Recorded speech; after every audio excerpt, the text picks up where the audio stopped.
Hello, j'espère que tu vas bien. Dans cette vidéo, je vais te parler de l'actualité décalée sur la cybersécurité.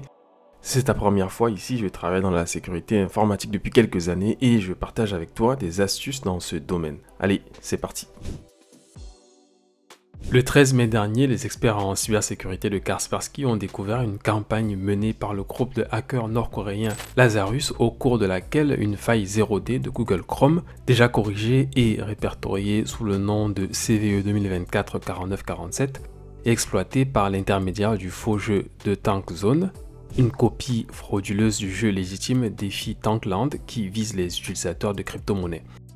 Attirant leurs cibles avec des emails ciblés et des campagnes promotionnelles sur X et LinkedIn, les pirates déguisent le fichier compromis par un jeu de 400 mégaoctets qui cache en réalité le site de tankzone.com, dissimulant un script qui lance un exploit 0D et permet aux attaquants de contrôler le PC de la victime.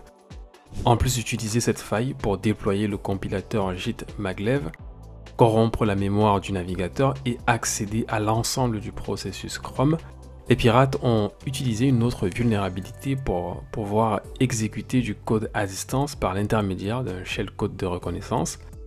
Afin de limiter les dégâts, Google a lancé le correctif de la version 125.064.22.60 de Chrome le 25 mai. L'opérateur de télécommunications français Free a été victime d'une cyberattaque la semaine dernière. Des pirates ont volé les données personnelles des clients de Free. Un utilisateur sous le pseudo DrosselX sur le forum Bridge Forums a revendiqué cette attaque. Il a dit qu'il détenait un fichier de 43,6 gigaoctets qui contient les données de 19,2 millions de clients et 5,11 millions d'IBAN. Et ceci concerne tous les clients Freebox et Free Mobile. Les abonnés de Free ont reçu ce communiqué. Ce message ne mentionne pas l'IBAN, ce qui laisse penser que soit le pirate a menti, soit Free a volontairement enlevé certaines informations dans son communiqué. Le pirate, dans deux autres messages sur le forum, dit qu'il a contacté Free pour qu'elle achète sa propre base de données. Cet utilisateur nous dit qu'il y aurait eu deux attaques sur les systèmes de Free. La première a été détectée par Free et la deuxième a permis l'exfiltration de données dont les IBAN. Le pirate a commencé à divulguer 100 000 IBAN. On n'a malheureusement pas le détail technique de l'attaque. Cette fuite pose des risques de fraude bancaire et d'usurpation d'identité. En effet, des pirates peuvent créer des faux mandats de prélèvement à partir d'un IBAN. Que faut-il faire ? Restez vigilants, surveillez les prélèvements sur vos comptes bancaires, mettez à jour vos systèmes et vos mots de passe, activez un second facteur d'authentification sur vos comptes et ne cliquez pas sur des liens suspects. Ces données seront utilisées dans des campagnes de phishing. Se faisant passer pour un service d'assistance informatique sur Microsoft Teams qui contacte les employés pour les aider à se protéger d'une attaque de spam en cours, le ransomware BlackBasta, actif depuis avril 2022, a tenté de pénétrer dans les réseaux. Dans cette nouvelle campagne d'ingénierie sociale, BlackBasta inonde les boîtes mail de ses cibles avec des milliers de courriels. En prétendant aider l'employé à résoudre les problèmes de spam, les auteurs de la menace incitent sa victime à installer l'outil d'assistance à distance AnyDesk et l'outil de partage d'écran Windows Quick Assist pour exécuter un script comportant des malwares dont Screen Connect, NetSupport Manager et Cobalt Strike. L'objectif est d'accéder au réseau de l'entreprise et se déplacer sur d'autres appareils. Pour se protéger de cette menace, ReliaQuest demande aux organisations de restreindre la communication des utilisateurs externes dans Microsoft Teams et d'autoriser uniquement l'accès aux domaines de confiance. Il leur recommande également l'activation de la journalisation pour repérer les conversations suspectes. Le chercheur indépendant FJ016 a découvert une faille d'injection de commandes affectant la suite de tests Wi-Fi Alliance et pouvant permettre l'exécution du code arbitraire avec des privilèges administrateurs par des attaquants locaux non authentifiés.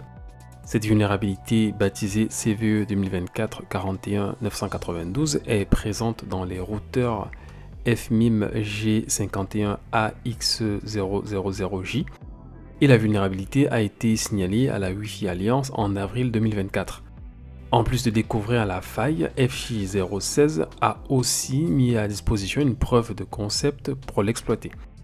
Selon le centre de coordination CERT, ceux qui réussiraient à exploiter cette vulnérabilité pourraient obtenir un contrôle complet sur l'appareil affecté.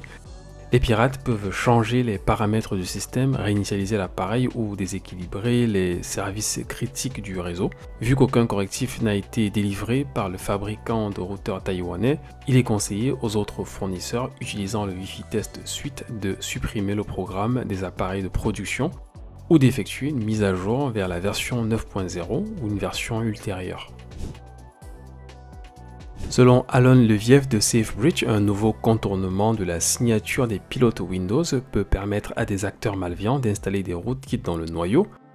En d'autres termes, le pirate va installer des composants logiciels vulnérables et obsolètes sur une machine à jour et ce pirate va faire croire au système d'exploitation qu'il est à jour.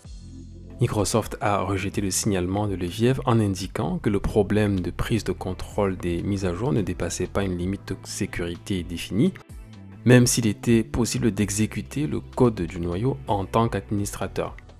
Présenté par Leviev à Black Hat et DEF CON, les vulnérabilités exploitées pour l'attaque par rétrogradation sont connues sous le nom de CVE 2024-21-302 et CVE 2024-38-202. Le chercheur a appelé sa méthode de contournement It's Not a Security Boundary DSE Bypass. DSE veut dire Driver Signature Enforcement ou application de la signature du pilote.